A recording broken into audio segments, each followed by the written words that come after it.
आम्ही कोल्हापूर जिल्ह्यातील सर्व वयोगट 9 ते 26 म्हणजे लग्न होईतोपर्यंतच्या मुलींना जर सर्व्हायरल कॅन्सर HPV लस दिली तर गर्भाशयाचा कॅन्सर होत नाही, हे जागतिक आरोग्य संघटनेनं सिद्ध केलेलं आहे.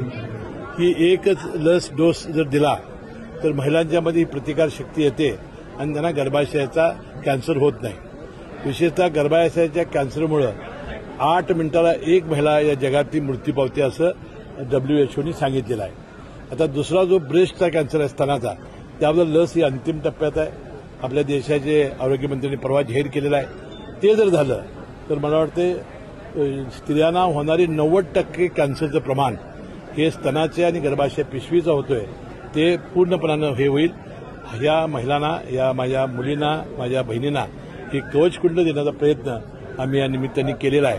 आणि वाटते येत्या 3-4 महिन्यामध्ये जिल्ह्यातल्या 2.5 लाख मुलींना शाळाबाह्य जवळजवळ 25-30 हजार मुलींना आपलं लस देण्याचं ध्येय आहे. मला वाटतं यामध्ये सर्व अधिकारी, सर्व डॉक्टर्स यांनी भाग घेतलेला आहे. दानशूर व्यक्ती, ज्यांचा CSR जे आहे ते दानशूर व्यक्ती, या सगळ्यांनी सहकार्य करावं.